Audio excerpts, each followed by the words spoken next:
Maria Clara ay laging umiiyak at hindi inaalintana ang ginagawang pag-aliw ng kanyang tiya at ni Andeng. Nadagdag pa sa kanyang sama ng loob ang pagbabawal ng kanyang amang makipag-usap kay Ibarra habang hindi pa ito inaalisan ng ekskomunyon ng mga praile. Huwag kang umiyak. Aalisin din ang ekskomunyon. Si Padre Damaso hindi naman namatay. Nawalan lamang ng malay tao. Tumigil ka nga naman. Gagawa ko ng paraan upang magkausap kayo. Dumating si Kapitan Tiago na malungkot at basang-basa ng pawis. Ano bang nangyari? Diyos ko, magsalita ka! Ano pa? Kundi ang aking kinatatakot. Ang kasunduan ng pag-iisang dibdib ni Ibarra at Maria Clara ay pinasasara ni Padre Damaso. At kung hindi ay mapaparusahan ako, hindi lamang dito, kundi pati sa kabilang buhay. Pinagwikaan din ako ni Padre Sibila ng ganyan. Ipinagtapat ko sa kanila na ako ay may utang kay Ibarra na 50,000 piso. Ngunit alin daw ba ang mahalaga sa akin? 50,000? Ubuhay ko't kaluluwa. Napalakas ang hikbi ni Maria. Anak ko, huwag kang umiyak. Ang iyong ina kaya lang umiiyak ay kung naglilihi. Hayaan mo, si Padre Damaso ay may sinabi sa akin na ang kanyang kamag-anak na binatay dumating mula sa Espanya at ito'y inihahanda ng maging kapitan mo. Mag-uukol ka sa kanya ng ibang katipan? Akala mo ba'y magagawa ng anak mo yan na para lamang nagpalit ang damit? Ganyan din ang nasa loob ko. Mayaman si Crisostomo Ibarra samantalang ang mga Kastila nagpapakasal lamang sa ating mga Pilipino dahil sa salapi. Ngunit wala akong magagawa. Ako'y kanilang titikisin at binantaan pa nila ako ng isa pang ekskomunyon. Nagulo ang buong bayan nang dumating ang Kapitan General ng Kapuluan, si Maria Clara, na di nababahala sa kaguluhang ito ay tumakbo na lamang sa kanyang silid at doon ay nagtago. Kanyang ibinaing ang kasawian sa kamahal-mahalang Birheng Maria. Ina!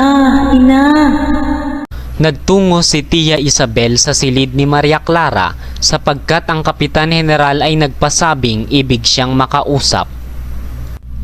Ipakisabi na lang po ninyong ako'y may sakit. Marahil ay patutugtugin ako ng piano at paaawitin pa. Nakapangako ng iyong ama. Ibig mo ba siyang mapahiya? Dahan-dahang tumayo si Maria Clara at nagsimula ng mag-ayos.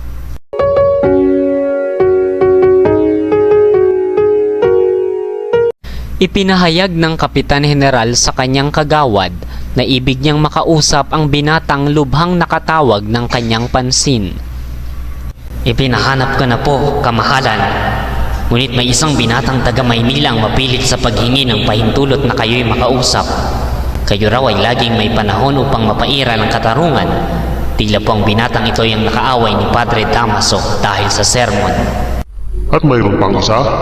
Baka ibig ng kurang yan na magulo ang lalawigan. O baka naman iniisip niyang siya ang makapangyarihan dito. Papasukin mo ang binata.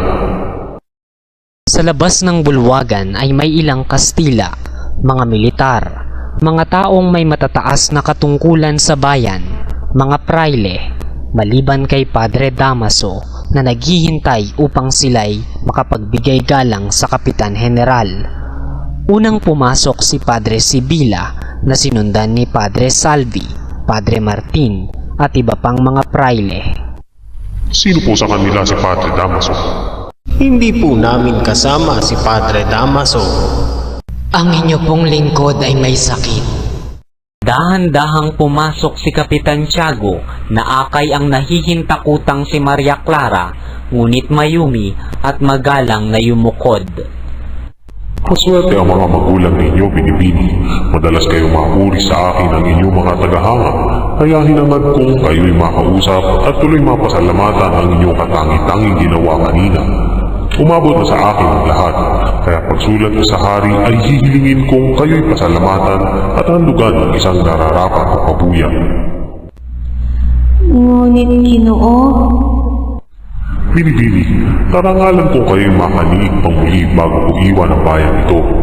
Tayo'y marami pang bagay na pag-uusapan, Ginoong Alkalde, pakisabayan ninyo ako sa pamamasyal pagkatapos kong makausap ng sarilinan si Ibarra. Ipinagbabatid po namin sa inyong kamahalan na si Ginoong Ibarra ay isang ekskomulgado. Ang mga praile isa-isang nagpaalam na may sama ng loob sapagkat dahil lamang sa kasalanan ng isang Pransiskano'y naging malamig ang pagtanggap sa kanila ng general.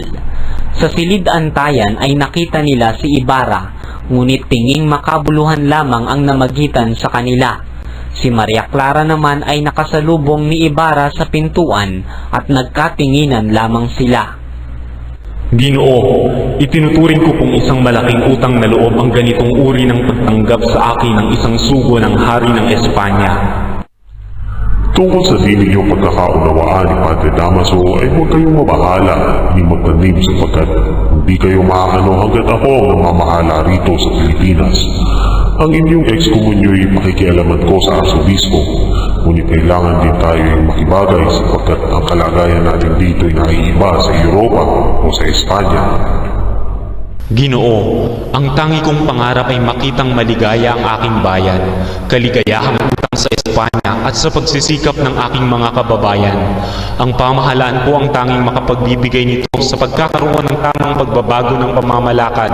Kung namasdan sana ninyo ang may hirap na buhay sa amin ngayon, sana'y natuklasan ninyo ang mga wagas na puso at kilos na walang halong paimbabaw. Ang Kapitan General ay tumindig, tila nababahala sa kanyang narinig at nagparuot pa rito sa bulwagan. Ginoong Ibarra, ang inyong karunungan at talino ay hindi nababagay sa lupain ito. Kayo'y sumama sa akin sa Europa. Ang inyo pong kagandahang loob ay hindi ko malilimot habang ako'y nabubuhay. Kaya lamang ay hinihingi po ng pagkakataong ako'y manirahan sa kinabuhayan ng aking mga magulang. Marahang lumayo si Ibarra matapos makapagbigay galang. Tinawag ng general ang kagawad at sinabing siya'y nasisiyahan sa mga nangyayari. Ipinatawag niya ang alkalde sa utusan. Ginoong Alkalde, inihahabilin ko sa inyong pangalagaang mabuti ang kapakanan ni Ginoong Ibarra, panghuwag na siyang gambalain ni Numan at bigyan ng kaluwagan ang lahat ng kanyang mabuting gawain. Ipagbigay alam din sa Alperes ang bagay na ito. Dali-daling hinanap ni Ibarra ang kasintahan. Lumapit siya sa silid na pinagmumulan ng masasayang tinig na nag-uusap. Kumatok siya sa pinto at isang tinig ang narinig niyang pinaglagos sa susian ng pinto. Tinig ito ni Sinang na nagsasabing magtungo si Ibarra sa dulaan ng gabing yaon at isulat na lamang ang gustong paratingin kay Maria Clara.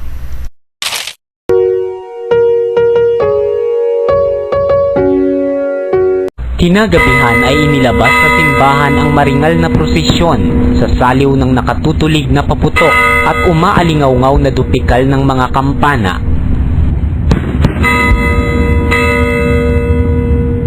Sa lansangan, abalang-abalang nagpapatabi ang mga gwardya sibil na nangunguna sa pulutong ng Kapitan General na kasama ang mga kagawad, si Kapitan Tiago, ang alkalde, ang alperes at si Ibarra. Ang kapitan sa bayan ay nagpatayo ng isang kubol sa harapan ng kanyang bahay upang doon bigkasin ang isang lowa o papuri sa Santong Pintakasi.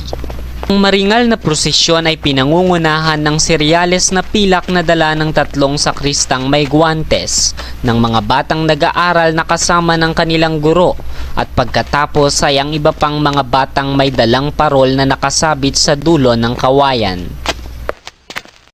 Ang mga alguasil at mga tininti ay paruot pa rito sa mga hanay ng mga nag-iilaw upang pag-ingatang di maputol at maitulak ang tao, at upang masunod ito'y ginagamit ang kanilang mga baras na ang palong ibinibigay ng sapat na lakas ay may taglay na kaluwalhatian at karangalan.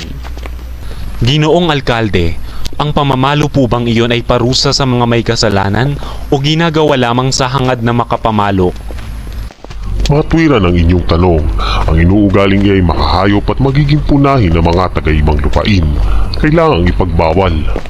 Nang ang lahat ng mga santo at santay nagkatipon-tipon na sa harap ng kubol upang handugan ng papuri, isang batang lalaking nagagayakan ng pamigkis, sakbat, may pakpak, nakabota at may sombrerong napapalamutian ang kaagad lumitaw sa harap ng madla.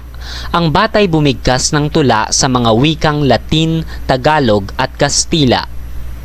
Pagkatapos ng tula ng bata ay ipinagpatuloy ang prosesyon. Nang matapat ito sa bahay ni Kapitan Tiago ay isang magandang tinig ang narinig nilang umawit ng isang malungkot na Ave Maria ni Guno sa saliw ng piano.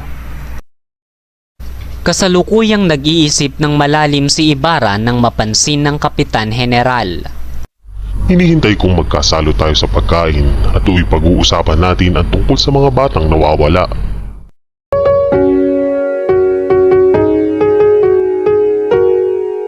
Ang gabing yaon, ang senyora ng Alperes ay tila nag-aantok na nakahilig sa silyong malaki.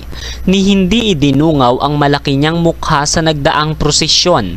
Nakita sana ang namimintog na ugat sa kanyang noo, ang maitim at kulay talong niyang labi na laging may nakasupalpal na tabako at kanyang maiinggiting paningin. Ang kagayakan niya ay napakapangit.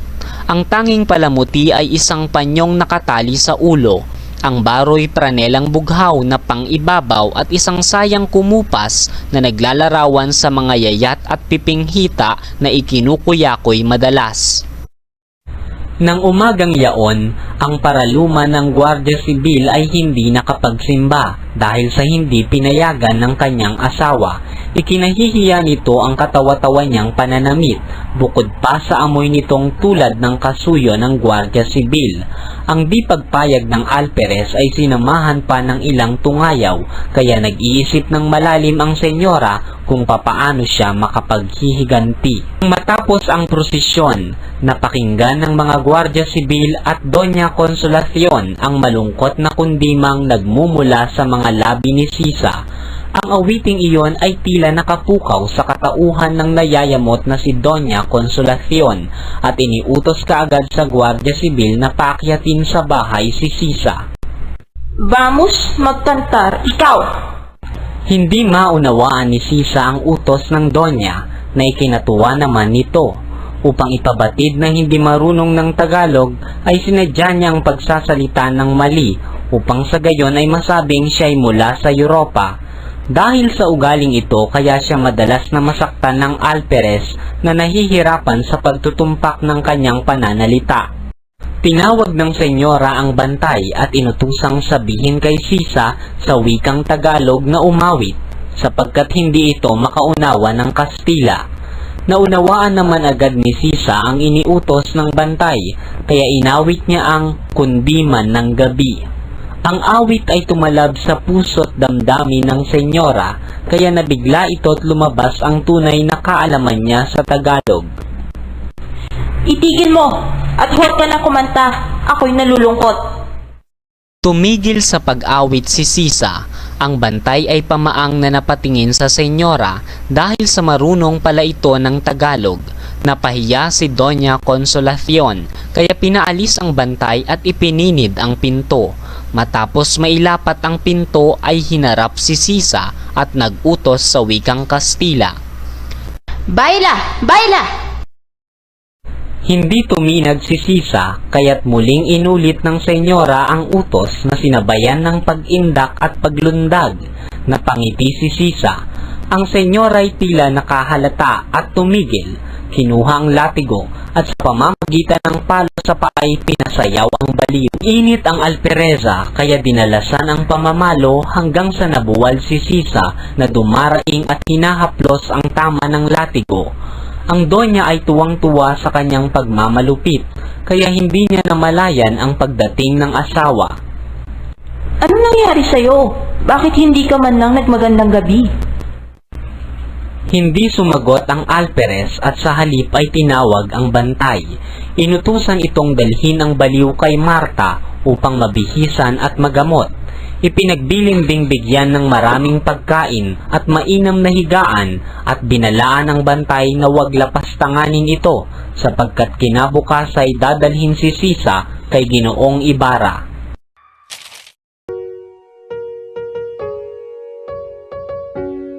Mag-iikasampu na ng gabi nang sinindihan ang mga kwitis na pumailan lang sa langit.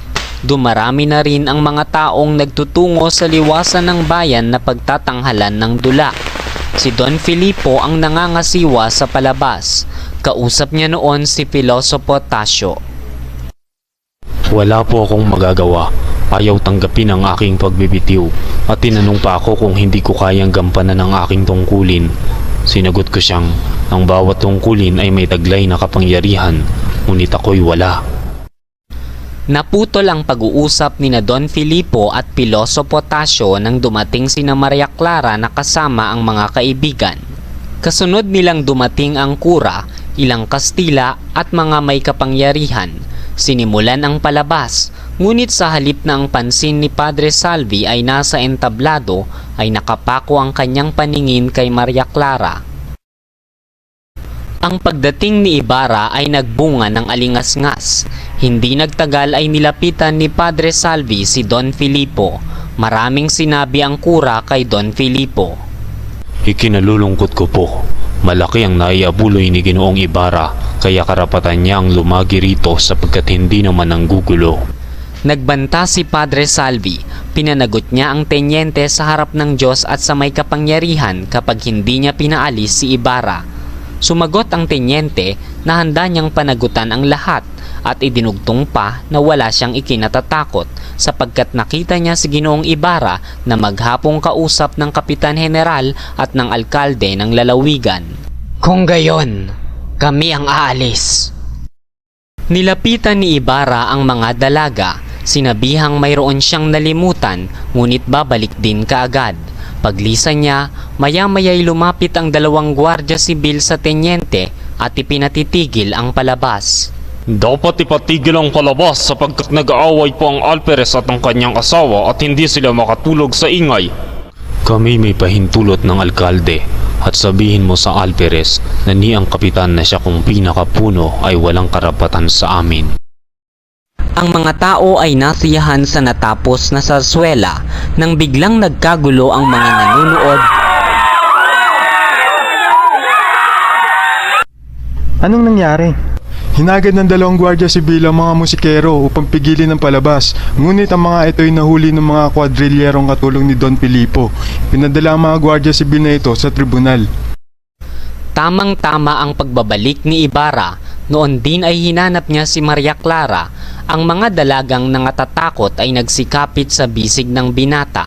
Si Tia Isabel naman ay walang tigil ng kadadasal ng litanya sa Latin. Nang malaman ng mga tao ang nangyari ay pinaulanan ng bato ang mga gwardiya sibil na inihahatid ng kwadrilyero sa tribunal. Isang pulutong ng lalaking nagkakatipon sa liwasan ng bayan ang patakbong nilapitan ni Don Filipo. Hindi niya ito mapayapa kaya't humingi siya ng tulong kay Ibarra. Nabalingan ni Ibarra si Elias. Hiningan niya ito ng tulong at ang piloto'y sumunod naman kaagad.